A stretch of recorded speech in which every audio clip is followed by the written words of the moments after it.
नमस्कार साथियों, स्वागत है आप सभी का आपके अपने YouTube channel maths with Suryakant में। साथियों, मैं आज के सेशन में टाइम स्पीड डिस्टेंस के अगले कुछ सवाल मैं आप लोगों को पढ़ाने जा रहा हूं। और इस सेशन में कुछ जो सवाल होंगे वो पिछले ही सेशन से रिलेटेड होंगे। तो इस सेशन को अच्छे से समझने के लिए आप मेरा पिछला सेशन जरूर जाके देखें। और जो लोग नए हैं चैनल को लाइक सब्सक्राइब शेयर जरूर करेंगे। चलिए, आज का जो पहला सवाल है मैं आप लोगों के लिए पढ़ देता हूँ।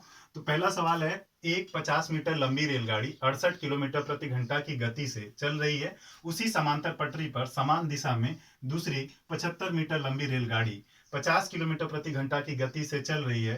पहली रेल को कितने समय में पार करेगी? या पहली रेल दूसरी को कितने में पार करेगी, या दूसरी पहले को कितने? नहीं, जो फास्ट चल रही है वही स्लो वाली ट्रेन को पार करेगी, यही बात होगी।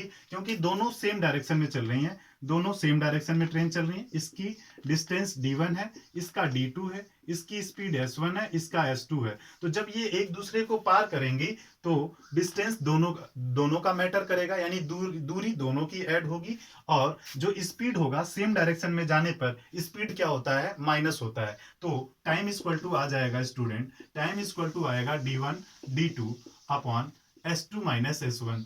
क्योंकि एक ही डायरेक्शन में जब जाते हैं तो स्पीड माइनस होती है, सापेक्षिक गति माइनस हो जाती है। और जब अपोजिट डायरेक्शन में आते हैं तो वो स्पीड क्या हो जाती है? प्लस हो जाती है।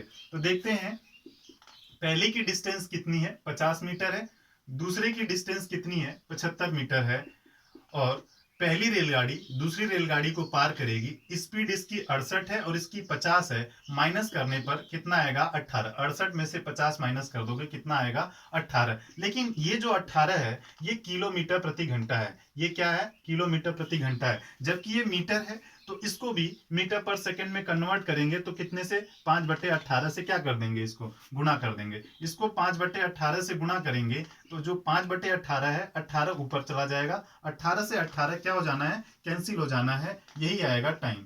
अब ये देखो जरा, ये 75 और 50 प्लस करोगे तो कितना आ जाएगा आपका? 125 डिवाइडेड बाई 5। 5 दूनी 10, 5 पंजे 25। यानी आपका जो समय लगने वाला है वो कितना लगने वाला है? 25 सेकेंड लगने वाला है। इसमें बात यही होती है, एक ही डायरेक्शन में जब जाते हैं स्पीड माइनस इसलिए होती है कि जब दो ट्रेनें एक ही दिशा में जा रही होती हैं तो कुछ देरी में पार करती हैं। देरी में तभी पार करेंगी जब उनकी क्या होता है? स्पीड क्या हो जाती है? माइनस हो जाती है तभी, यानी उनकी स्पीड घट जाएगी। क्योंकि एक की चाल दूसरी भी पहली भी भाग रही है, दूसरी भी भाग रही है, तो उसको पीछा करने में जो उनका जो स्पीड का जो डिफरेंस होगा उतने से ही तो पीछा करेगा, उतना ही तो उनको लीड देगा। तो स्टूडेंट, इस सवाल को आप नोट डाउन कर लो, चाहे तो आप इसका स्क्रीनशॉट ले लो। हम बढ़ते हैं अगले सवाल पर। चलिए स्टूडेंट, अगला सवाल मैं आप लोगों के लिए लिख रहा हूं, लिख दिया मैंने कि दो रेलगाड़ियां, मैं आपको पढ़ के समझा देता हूं। दो रेलगाड़ियां एक समान दिशा में समांतर पटरियों पर क्रमशः 30 किलोमीटर प्रति घंटा तथा 58 किलोमीटर प्रति घंटा की गति से चल रही हैं। धीमी रेलगाड़ी में बैठे एक व्यक्ति को तेज गति से चलने वाली रेल पार करने में 18 सेकंड का समय लेता है। तेज चलने वाली रेलगाड़ी की लंबाई बताएं। तो स्टूडेंट, ये सवाल पिछले सवाल से थोड़ा सा अलग इसलिए है क्योंकि एक रेलगाड़ी चल रही है धीमी गति से, दूसरी जो इसका पीछा कर रही है वो, इसकी डिस्टेंस d1 है, इसकी d2 है, इसकी स्पीड s1 है, इसकी s2 है, मान लेते हैं ऐसा। तो इसमें कोई एक व्यक्ति, धीमी गति वाली में एक व्यक्ति बैठा हुआ है, इसको पार करेगी तेज गति वाली।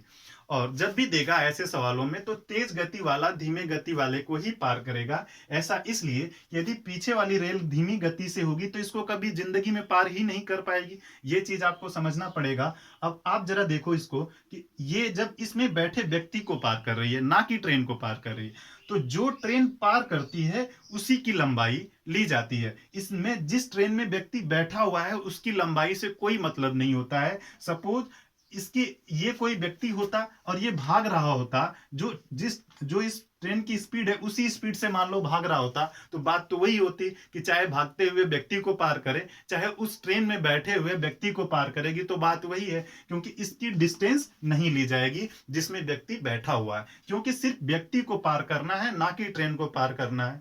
जबकि इसकी स्पीड भी दे रखी है, तो उस स्पीड से आदमी चल रहा होगा जिस स्पीड से ट्रेन चल रही होगी। तो बात आप समझ पाए मेरी, मैंने क्या आपको समझाने की कोशिश किया हूं। अब आप जरा देखो, तेज चलने वाली की जो है कि आपसे पूछा गया है, दूरी पूछी गई है, लंबाई पूछी गई है। धीमी चलने वाले की लंबाई नहीं पूछा गया, इसलिए क्योंकि इसकी लंबाई कोई मैटर नहीं करेगा, क्योंकि आदमी तो किसी एक पॉइंट पे बैठा हुआ है। अब जरा देखो आप, d2 डिस्टेंस ले लेंगे, स्पीड दोनों का मैटर करेगा। तो एक ही डायरेक्शन में जा रहे हैं, कहां बोला गया है, एक ही समान दिशा में समांतर पटरियों पर चल रहे हैं, तो स्पीड हो जाएगा माइनस, एक की 30 है, एक की 58 है, तो कितना हो जाएगा, 30 20 50 28 हो जाएगा। और कितना समय ले रहा है, 18 सेकेंड का समय ले रहा है। तो डिस्टेंस अपॉन स्पीड क्या आएगा, आपका टाइम आएगा। जबकि ये किलोमीटर प्रति घंटा है, तो 5/18 करके हम मीटर पर सेकेंड में क्या कर लेंगे, कन्वर्ट कर लेंगे। अब ये जरा देखो, 18 से ये वाला 18 कैंसिल आउट हो जाएगा, ये आएगा आपका d2 अपान 8 पंजे 40, 5 दूनी 10, 4 14, ये इधर आएगा, तो इधर तो एक बचा हुआ है, तो ये 140 हो जाएगा d2 इक्वल टू, यानी कि जो ट्रेन की लंबाई होगी वो कितनी होगी, 140 मीटर होगी। सो स्टूडेंट, इसका आप स्क्रीनशॉट ले लो या आप इसको नोट डाउन कर लो। हम बढ़ते हैं अगले सवाल। चलिए स्टूडेंट, अगला सवाल है। अगला सवाल क्या है, मैं आपके लिए एक बार पढ़ देता हूं। दो रेलगाड़ियां समांतर पटरियों पर एक समान दिशा में क्रमशः 56 किलोमीटर प्रति घंटा तथा 29 किलोमीटर प्रति घंटा की गति से चल रही हैं। तेज गति वाली रेलगाड़ी धीमी गति वाली रेलगाड़ी में बैठे व्यक्ति को पार करने में 10 सेकंड का समय लेती है। तेज चलने वाली रेलगाड़ी की लंबाई बताएं। बिल्कुल आपके पिछले सवाल की तरह बिल्कुल सेम टू सेम सवाल है। इसको आप एक बार करने की कोशिश करो, फिर मैं करता हूँ। वीडियो को रोक करके आप करना इसको। चलिए देखते हैं इस सवाल को मैं क्या कह रहा, बिल्कुल वही कह रहा। तो डिस्टेंस सिर्फ d2 की होगी, दूसरी वाली ट्रेन जो उसको पार कर रही है, और पहली वाली की नहीं ली जाएगी क्योंकि उसमें बैठे व्यक्ति को पार कर रही है, ना कि ट्रेन को पार कर रही है। तो साथियों देखो, अब इसकी स्पीड कितनी, एक की स्पीड है 56, एक की है 29, तो 56 में से 29 माइनस कर दो, तो कितना आ जाना है, ये 56 में से 29 माइनस करोगे तो ये 27 आ जाएगा। तो ये 27 किलोमीटर प्रति घंटा होगा। तो 27 किलोमीटर प्रति घंटा की गति से चल रहा है, और इनटू आप स्पीड इंटू टाइम कर दो, स्पीड इंटू टाइम कर दो, टाइम जबकि है 10 सेकेंड, और ये है किलोमीटर प्रति घंटा, तो इसको मीटर पर सेकंड में कन्वर्ट करोगे तो ये आ जाएगा 5/18, 5/18 से गुणा कर दोगे। यहां पे मैंने क्या किया है, यहां पे मैंने ये चीज किया है, स्पीड इंटू टाइम का गुणा कर रहा हूं, जो कि दूरी के बराबर होगा। दूरी सिर्फ कौन सी वाली ट्रेन की है, दूसरी वाली ट्रेन की है। इसके पहले वाले सवाल में मैंने क्या किया था, इस चीज को यहां लाके भाग कर दिया था, जब इसको यहां लेके जाओगे तो ये गुना होगा। बात वही है, चाहे आप उस तरीके से सवाल को कर लो, चाहे ऐसे कर लो। वहां पे मैंने डिस्टेंस को भाग कर दिया था स्पीड से, और यहां मैंने क्या कर रहा हूं, स्पीड को गुणा कर रहा हूं टाइम से, तो बाद में वही बात हो रही है। तो यही बात वहां पे भी है। वहां पे मैंने क्या किया था, d2 अपॉन स्पीड लिख दिया था 27, 5/18 ऊपर चला गया था। तो डिस्टेंस अपॉन स्पीड रखोगे तो ये टाइम के बराबर होगा, जबकि 10 सेकंड के बराबर होगा। लेकिन इसको जब यहां गुणा करोगे तो ये गुणे में आ जाएगा, 5/18 समथिंग, ऐसा ही तो बनेगा ये। बिल्कुल, आप चाहे इस तरीके से कर लो, चाहे वैसा कर लो। अब जरा इसको मैं कैलकुलेट करता हूं। तो 9 से 3 बार में, 9 से 2 बार में, 2 से 5 बार में। अब देखो 5 पंजे 25, तिया कितना हो जाना है, 75 मीटर, जबकि ये मीटर पर सेकंड हो गया था और ये सेकंड हो गया था। तो जो दूरी आएगी वो किस में आएगी, मीटर में आएगी। dt इक्वल टू, यानी जो दूसरी वाली ट्रेन की लंबाई होगी वो कितनी होगी, 75 मीटर होगी। स्टूडेंट, अब इसको दो ही, मतलब एक ही स्टेप में ये सवाल सॉल्व हो जाएगा। सवाल देखने में बड़ा लगता है, लेकिन एग्जामिनेशन हॉल में आपको यही स्टेप फॉलो करना होगा, एक स्टेप में सवाल हो जाएगा। सो साथियों, इसको नोट डाउन कर लो या इसका स्क्रीनशॉट ले लो। हम बढ़ते हैं अगले सवाल। सो स्टूडेंट, अगला सवाल क्या है, एक गतिमान रेलगाड़ी अपनी ही दिशा में क्रमशः 3 किलोमीटर प्रति घंटा और 5 किलोमीटर प्रति घंटा की गति से दौड़ने वाले व्यक्तियों को पार करने में क्रमशः 10 सेकंड तथा 11 सेकंड का समय लेती है। रेलगाड़ी की गति बताएं। तो साथियों, ये सवाल थोड़ा सा पिछले वाले सवाल से थोड़ा सा हटके है, लेकिन डायरेक्शन सेम है। चलिए इस पे बात करते हैं। जब एक ही दिशा में दो पार्टिकल चल रहे होते हैं, ये आदमी है, इसका स्पीड सपोज कर लो समथिंग s है और इसका s2 है। तो जब एक ही डायरेक्शन में जाएंगे तो स्पीड क्या हो जाएगी, स्पीड हो जाएगी इनकी माइनस। एक ही डायरेक्शन में जाएंगे तो स्पीड होगी माइनस, लेकिन डिस्टेंस सिर्फ किस में होगी, डिस्टेंस होगी सिर्फ ट्रेन में। तो जो ट्रेन होगी आदमी को पार करेगी तो अपनी ही दूरी पार करेगी। तो आइए इस पे बात करते हैं। तो एक ही दिशा में जाएंगे तो स्पीड हो जाएगी माइनस। मान लेते हैं ट्रेन की स्पीड s है और पहले वाले व्यक्ति की स्पीड 3 किलोमीटर प्रति घंटा है। तो एस में से मैं क्या करूंगा, 3 घटा दूंगा, ये स्पीड हो गया। कितना से मैं समय ले रहा है, क्रमशः 10 सेकेंड। 10 से मैं गुणा कर दूंगा, किससे गुणा कर दूंगा, 10 से गुणा कर दूंगा। जबकि ये किलोमीटर प्रति घंटा है, एस भी किलोमीटर प्रति घंटा है। एस को क्या माना है मैंने, एस को ट्रेन की चाल है, जो एस है वो ट्रेन की स्पीड है, जो कि किलोमीटर प्रति घंटा में मैंने ले रखा है। अब जब ये किलोमीटर प्रति घंटा है और ये 10 सेकेंड है, तो इसको मीटर पर सेकेंड में कन्वर्ट करने के लिए क्या करूंगा, मैं 5/18 से गुणा कर दूंगा। तो ये पूरा का पूरा हुआ है आपका स्पीड, और ये हुआ है क्या, टाइम। स्पीड इंटू टाइम क्या आएगा, स्पीड इंटू टाइम डिस्टेंस आएगा, यानी दूरी आएगा। चाल गुणे समय दूरी आएगा। जब चाल गुणे समय दूरी आएगा, तो दूरी सिर्फ किसकी है, ट्रेन की दूरी है, ट्रेन की ही दूरी तो पार किया जाएगा। दूसरा कंडीशन, S-5 दूसरे व्यक्ति को पार कर रही है, जो S-5, S-5 इसको कितने में पार कर रही है, 11 सेकेंड में पार कर रही है। यहां पे भी मैंने 11 लगा दिया। जबकि ये किलोमीटर प्रति घंटा है, दोनों दूरी, दोनों स्पीड जो चाल है, और ये सेकेंड में है। इसको भी मैं 5/18 से गुणा कर दूंगा, तो किस में कन्वर्ट हो जाएगा, ये मीटर पर सेकेंड में कन्वर्ट हो जाएगा। आप मुझे एक बात बताओ, ये भी स्पीड इंटू टाइम है, ये भी स्पीड इंटू टाइम है, ये भी दूरी उसी ट्रेन की है, ये भी दूरी उसी ट्रेन की है। जब एक ही ट्रेन की दूरी है तो समान होगी स्टूडेंट। तो क्या करोगे, इसको, इसके बीच में साइन कौन सा लगा दोगे, बराबर का साइन लगा दोगे। अब देखो 5/18 लिखने का कोई मतलब नहीं बनता है, जबकि 5/18 यहां से, 5/18 यहां से कैंसिल आउट हो जाएगा। ये 10s-30 और ये हो जाएगा 11s। एस को मैं थोड़ा ऐसा बना रहा हूं, 5 मेरा बिना घुंडी वाला होगा, देख लेना आप एक बार। और 11 पंजे कितना हो जाना है, 55 हो जाना है। अब 10s को उधर लेके जाओगे, तो 11s में से 10s जाएगा तो ओनली s बचेगा। ये माइनस का 55 है, उधर जाएगा तो क्या हो जाएगा, ये प्लस का 55 हो जाएगा। तो 55 माइनस 30 कितना आ जाएगा, ये 30-20-50 25। ये स्पीड आ गई। स्पीड आपने किसमें, एस को किसमें, किलोमीटर प्रति घंटा में मान रखा है, तो ये किलोमीटर प्रति घंटा हो गया।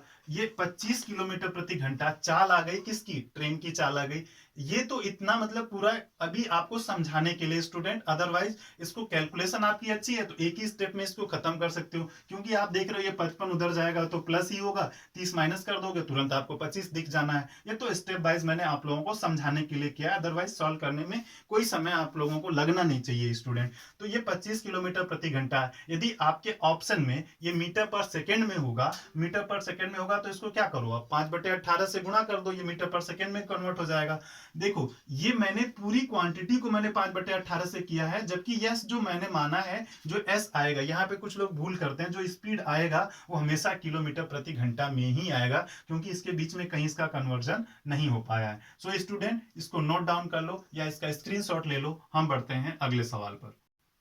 चलिए स्टूडेंट, अगला सवाल क्या है कि एक 300 मीटर लंबाई की गतिमान रेलगाड़ी समान दिशा में 3 किलोमीटर प्रति घंटा की गति से चल रहे एक व्यक्ति को पार करने में 33 सेकंड का समय लेती है। रेलगाड़ी की गति बताएं। तो ये सवाल बिल्कुल जो पिछले सवाल है उसी की तरह है, लेकिन इसमें एक ही व्यक्ति को पार कर रहा है। तो आइए देखते हैं क्या है। स्पीड, रेलगाड़ी की गति s मान लिया, s माइनस क्या मैं कर दूं, 3 कर दूं, तो ये स्पीड हो गया। स्पीड में मैं किसकी गुणा कर दूंगा, टाइम की गुणा कर दूंगा। लेकिन ये किलोमीटर प्रति घंटा में मैंने दोनों है, 3 किलोमीटर प्रति घंटा, एस भी मैंने किलोमीटर प्रति घंटा, तो इसको 5/18 से गुणा कर दूंगा। और ये इतना पूरा टोटल, इतना पूरा स्पीड हो गया। इसमें मैं किसकी गुणा कर लूं, टाइम की, 33 की गुणा कर लूं। जब मैं टाइम की गुणा कर लूंगा तो ये आएगा स्पीड इंटू टाइम, दूरी आएगा। जबकि दूरी सिर्फ किसकी है, रेलगाड़ी, रेलगाड़ी व्यक्ति को पार कर रही है समान दिशा में। जब समान दिशा में है तो मैंने स्पीड को माइनस किया था। ये कितना कितना दूरी चल रहा है, टोटल 300 मीटर की दूरी पार हो रही है। अब जरा देखो यहां से 3 से 11 बार में, 3 से कितनी बार में, 6 बार में। अब ये आ जाएगा आपका कितना, 6 आएगा इधर, 6 आएगा इधर, 6 गुणे 3 1800 हो जाना है। अब ये आ जाएगा कितना, 11 पंजे 55, 55s हो जाना है। कितना हो जाना है, 55s हो जाना है। 11 सॉरी हाँ 11 पंजे 55, 55s माइनस 11 गुणे 55, 55 गुणे कितना हो जाएगा, 3 हो जाएगा। तो 3 पंजे 15, 3 पंजे 15, 1 16, 165 हो जाएगा। कितना हो जाएगा, 165 हो जाएगा। ये हो जाएगा। अब इसको इधर लाके माइनस कर देंगे, 1800 माइनस 165 बराबर 55s। अब इसमें आ जाएगा 5, यहाँ आ जाएगा 9 में से 6 जाएगा, कितना हो जाएगा 3, ये बचेगा आपका कितना 7 में से 1 जाएगा 6, और ये कितना बचेगा 1, 1635 ये बचेगा, ये 55s के क्या होगा बराबर होगा। अब इसको 55 से काट दो, एक बार 11 से काटो, 11 से 5 बार में 11 एकन्नम 11, यहाँ 5 बचेगा, यहाँ 5 बचेगा, फिर यहाँ पे क्या करोगे, तो रेलगाड़ी की गति बताएं, तो यही एस है। तो एक बार देखते हैं इसको, कैलकुलेशन मेरी सही है, 300 मीटर लंबाई है, 3 है, ठीक है।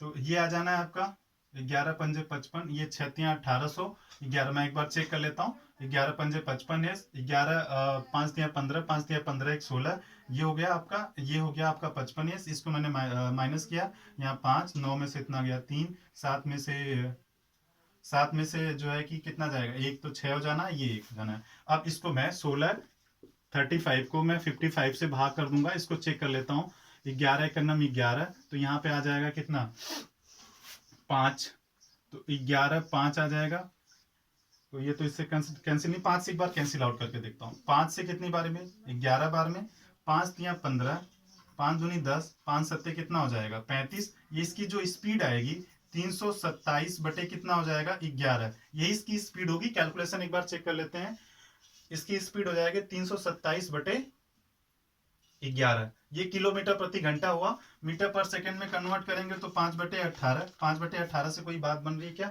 नहीं बन रही है। मुझे लगता है कैलकुलेशन एकदम एग्जैक्ट है, सही है। इसको इसी तरीके से किया जाता है स्टूडेंट, इसको तो स्टूडेंट आपका देखो 327 बटे 11 आ रहा है, यदि ऐसा आंसर है तो ऐसा ही रहने देना, बटे 11 आ रहा है। यदि यदि ये सही बटे में होगा तो पूर्णांक इंटू सही बटे में करके जैसा ऑप्शन में होगा वैसा आप कैलकुलेट कर लेना, वैसा लिख लेना आप, इसका यही होगा उत्तर आपका 327 बटे 11। ये पूर्णांक में होगा, सही बटे में होगा तो सही बटे में कर लेना, ऐसा होगा तो ऐसा ही लिख लेना, मीटर पर सेकंड में होगा तो 5 बटे 18 से गुणा कर लेना, तो यही होगा आपका आंसर। इसको आप नोट डाउन कर लो, चाहे स्क्रीनशॉट ले लो। हम बढ़ते हैं अगले सवाल पर। चलिए स्टूडेंट, अगला सवाल क्या है कि रेलवे प्लेटफॉर्म पर खड़े एक व्यक्ति ने अनुभव किया कि एक गतिमान रेल उसे पार करने में 3 सेकंड का समय लेती है, जबकि विपरीत दिशा में अपनी ओर आने वाली दूसरी रेलगाड़ी उसे पार करने में 4 सेकंड का समय लेती है। दोनों रेलगाड़ी एक दूसरे को पार करने में कितना समय लेंगी, जबकि दोनों विपरीत दिशा से आ रही हैं।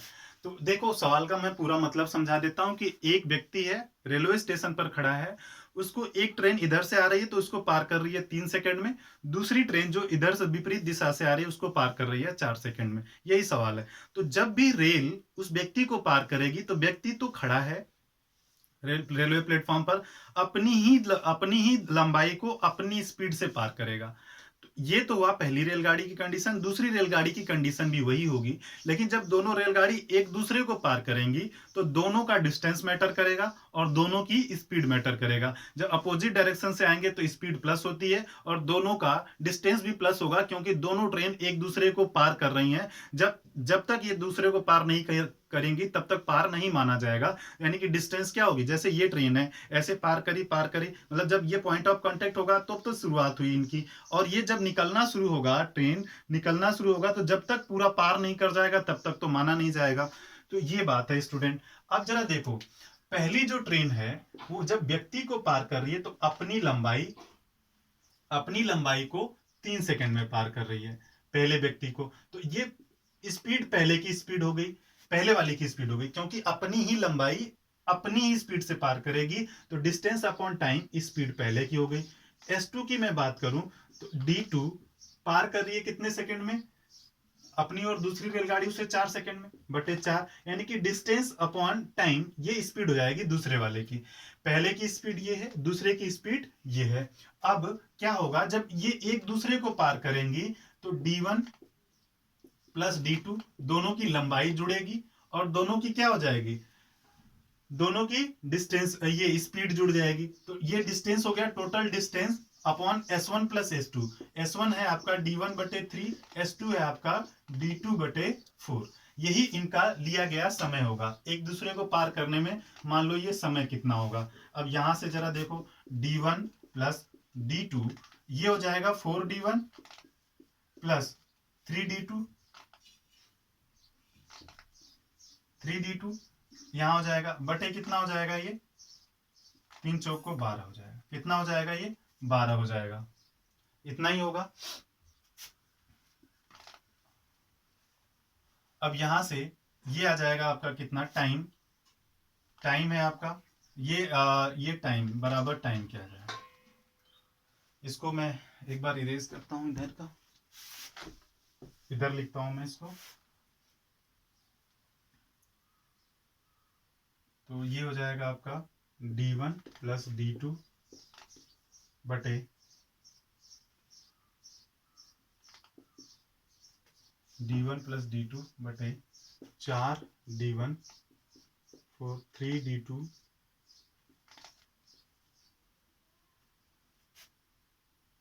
d1 d2 समथिंग उड़े।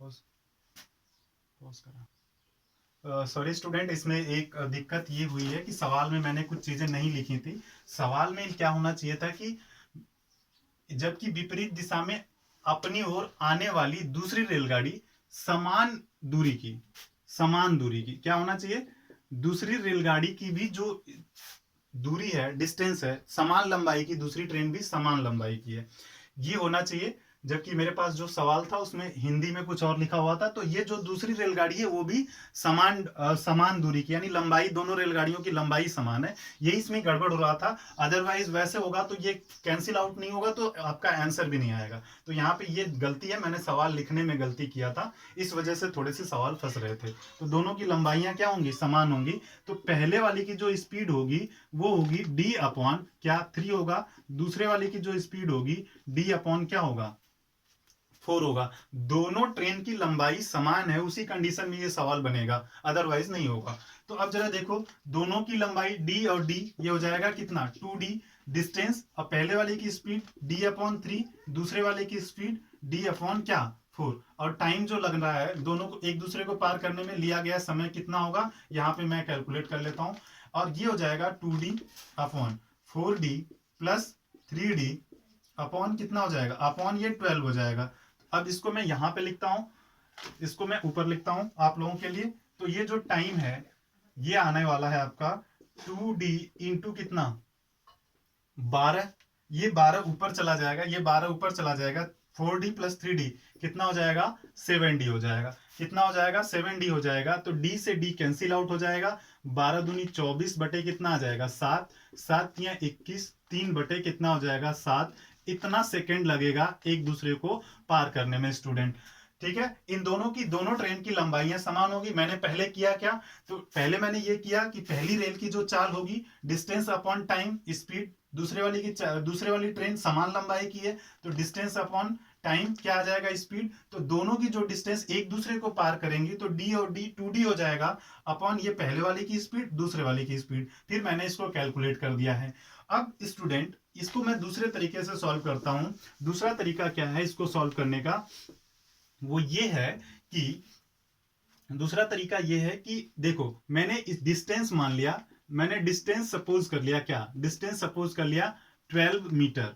12 मीटर ऐसा मैंने इसलिए किया कि पहली वाली पार कर रही है 3 सेकेंड में आदमी को, पहली वाली रेलगाड़ी, दूसरी वाली पार कर रही है कितने सेकेंड में, 4 सेकेंड में। कितने सेकेंड में, 4 सेकेंड में।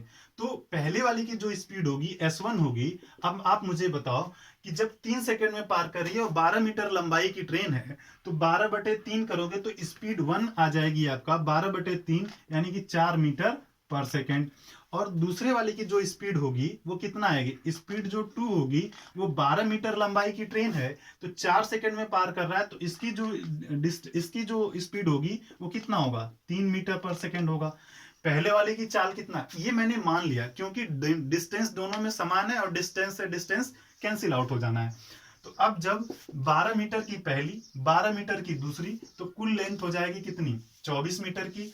और पहले वाले की चाल कितना है, 4 है, दूसरे वाले की 3 है, तो दोनों कितना आ जाएगा, 7। हम क्या करेंगे, डिस्टेंस भी जोड़ देंगे और स्पीड भी जोड़ देंगे, तो एक दूसरे को पार करने में लिया गया क्या आ जाएगा, समय आ जाएगा। एक दूसरे को पार करने में लिया गया समय आ जाएगा, क्योंकि डिस्टेंस 12 12 24 और एक की स्पीड 4, एक की 3, अपोजिट डायरेक्शन में आ रहे हैं तो स्पीड भी जुड़ जाएगी और डिस्टेंस भी जुड़ जाएगी। तो ये हो जाएगा आपका 7 या 21, 3/7 सेकेंड आ जाएगा। इसको आप विद इन सेकेंड सवाल को कर सकते हो। ये तो आपके माइंड में ही चलना चाहिए एग्जामिनेशन हॉल में बैठे हुए, और ये ऐसे होगा, तभी आप इस सवाल को कर पाओगे। अदरवाइज जब डिस्टेंस दोनों की अलग अलग होगी तो उसकी कंडीशन कुछ और बनने चाहिए। ये जो कंडीशन मैंने लिया था सवाल में, दोनों ट्रेनों की लंबाइयां समान वाला लिया था, इसी वजह से पिछला जो है कि मैंने कुछ गड़बड़ किया था, मतलब गड़बड़ नहीं, वहां पे सवाल को लिखने में थोड़ा सा प्रॉब्लम हुई। तो इसको देख लो एक बार, इसको समझ लो स्टूडेंट, इसको नोट डाउन कर लो, चाहे इसका स्क्रीनशॉट ले लो। हम बढ़ते हैं अगले सवाल पर। चलिए स्टूडेंट, अगला सवाल क्या है कि दो समान लंबाई की रेलगाड़ियां एक दूसरे को विपरीत दिशा में चलते हुए, एक दूसरे के विपरीत दिशा में चलते हुए एक खंभे को क्रमशः 18 सेकंड तथा 12 सेकंड में पार कर लेती हैं। वे एक दूसरे को पार करने में कितना समय लेंगी? यही सवाल है, एक दूसरे को पार करने में कितना समय लेंगे। बिल्कुल पिछले सवाल की तरह सेम है। पिछले सवाल में एक व्यक्ति अनुभव कर रहा था प्लेटफॉर्म पर खड़ा हुआ, यहाँ एक खंबे को पार कर रही है, बिल्कुल सवाल सेम है। तो अब जरा देखो, दोनों की समान लंबाई है, एक को पार कर रही, एक खंबे को पार कर रही है 18 सेकंड में, दूसरी पार कर रही है 12 सेकंड में। एक पार कर रही है 18 सेकंड में, दूसरी पार कर रही है 12 सेकंड में। तो मैंने जो ट्रेन की लंबाई है ना, मैंने ट्रेन की जो डिस्टेंस है, ट्रेन की जो डिस्टेंस है ना, वो मैंने ले लिया कितना, ट्रेन की लंबाई मैंने ले लिया 36 मीटर। कितना ले लिया मैंने, 36 मीटर। अच्छा, मैं लंबाई वही ले रहा हूं जो ये समय है ना, इस समय का एलसीएम ले रहा हूं। वहां पे मैंने क्या लिया था, 12, 3 और 4 का एलसीएम था, जो 3 से भी कट रहा था और 4 से भी कट रहा था, पिछले सवाल की कंडीशन थी। इस सवाल में 18 और 12 था, उसका मैंने ले लिया कितना, 36 ले लिया। इन दोनों का एलसीएम होगा जो दोनों के पहाड़े में आ जाए, कोई जरूरी नहीं कि एलसीएम इन दोनों के पहाड़े में आ जाए तो भी कोई बात नहीं है। अब जरा देखो, 18 सेकंड में पार कर रही है पहला खंभे को, तो इसकी जो स्पीड होगी ना पहली वाली ट्रेन की, तो 36/18, 36/18 यानी आ जाएगा 2 मीटर। कितना आएगा इसका स्पीड, 2 मीटर पर सेकेंड। और दूसरी वाली जो स्पीड होगी, दूसरे वाली की जो स्पीड 2 होगी, वो 36 बटे यानी कि डिस्टेंस बटे टाइम 36/12, इसकी जो स्पीड आएगी वो आएगी 3 मीटर पर सेकेंड। यानी कि पहली वाली की जो स्पीड होगी वो 2 मीटर पर सेकेंड, दूसरे वाले की जो स्पीड होगी वो 3 मीटर पर सेकेंड होगी। अब ये ट्रेन एक दूसरे को पार करेंगी, तो जब अपोजिट डायरेक्शन में आ रही है तो डिस्टेंस क्या होगा, प्लस होगा। अपोजिट डायरेक्शन में डिस्टेंस प्लस होगा। पहले वाले की 36, दूसरे वाले की भी 36, तो कुल कितना हो जाएगा, 36 36 कितना हो जाएगा, 72। दोनों की डिस्टेंस 72 हो गई। पहले की स्पीड S1 2 मीटर पर सेकेंड, S2 कितना होगा, 3 मीटर पर सेकेंड। तो डिवाइड कर देंगे 3 और 2 5 से, यही एक दूसरे को पार करने में लिया गया समय होगा। अपोजिट डायरेक्शन से ट्रेन अलग अलग स्पीड से आ रही है, तो एक दूसरे को पार करने में उनकी डिस्टेंस भी प्लस होती है और स्पीड भी प्लस होती है अपोजिट डायरेक्शन में। 5 से हम कैंसिल आउट करेंगे, 5 एकम 5, 2 बचेगा, 5 चौक को 20, 5 चौक को 20, यानी कि कितना सेकंड लगेगा एक दूसरे को पार करने में, 14.4 सेकंड लगेगा। इसको आप पहले तरीके से भी कर सकते हो स्टूडेंट। जो मैंने पहला तरीका बताया था कि आप डी कोई दूरी मान लो, डी तो क्या हो जाएगा, मैं एक बार समझा देता हूं। यहां तक तो उत्तर आ जाएगा। ऐसे ही आपको सवाल एग्जामिनेशन हॉल में करना है, अदरवाइज आप किताब के तरीके से करोगे तो फंसोगे। जैसे डी मान लिया आपने, तो डी और डी 2D हो जाएगा। पहले वाले की स्पीड D/18, दूसरे वाले की स्पीड D/12, यही एक दूसरे को पार करने में लिया गया समय आएगा। तो दूसरा वाला तरीका ये है, डी से डी बाद में कैंसिल आउट हो जाएगा, इसको सॉल्व करोगे आंसर आ जाएगा, जो मैंने पहला वाला तरीका बताया था, जो आप डी मान के चलते हो। तो आप ऐसे सवालों में एक ऐसी दूरी ले लेना जो उनके जो समय दिया गया समय है उससे वो कैंसिल आउट हो जाए, उसके पहाड़े में आ जाए। चाहे 36 ले सकते हो, 72 ले सकते हो, 144 ले सकते हो, तो भी उत्तर सेम आएगा। चलो मैं इस सवाल को ना दूसरा डिस्टेंस मान के मैं आपको समझा देता हूं। दूसरा डिस्टेंस मान लो कि आपने 36 की जगह पे 144 ले लिया, सपोज 144 मीटर ले लिया, तो 144 इससे कटेगा, यानी कि 144/18 कितनी बार में कट जाएगा, 18 से 8 बार में, यानी कि 8 मीटर पर सेकेंड हो जाएगा। कितना हो जाएगा, 8 मीटर पर सेकेंड हो जाएगा। 12 से काटोगे तो कितना हो जाएगा, ये 5 एकड़ नम 5 चौको 20, ठीक है। 12 से काटोगे तो 12 से 144/12 जब काटोगे, दूसरे वाले की स्पीड निकालोगे, दूसरे वाले की स्पीड निकालोगे तो कितना आ जाएगा? 12 मीटर पर सेकेंड आ जाएगा। अब जरा देखो, जब ये 144 और 144 कितना हो जाएगा? 8 8 2। अब ये पहली स्पीड 8 मीटर पर सेकेंड है, दूसरी कितनी है? 12 है, तो कितना हो जाएगा? ये 20। जब ये 20 से भाग करोगे तो 14.4 सेकेंड आ जाएगा। तो आप यहाँ पे 72, 36, 144 कुछ भी मान लो जो इन दोनों के एलसीएम में हो या दोनों के पहाड़े में हो, तो भी उत्तर आपका सेम आएगा स्टूडेंट। तो आपको रटना नहीं है, चीजों को समझ समझ के करना, तभी आपको मैथ आएगी। तो स्टूडेंट ये नोट डाउन कर लो या इसका स्क्रीनशॉट ले लो। स्टूडेंट आज के सेशन के लिए हम इतने ही रखते हैं। अगले सेशन में फिर टाइम स्पीड डिस्टेंस के अगले सवाल लेकर के आऊंगा। तब तक के लिए आप लोग पढ़ते रहिए, मेहनत करते रहिए। अगले सेशन में फिर मिलेंगे, तब तक के लिए आप लोगों को बाय बाय।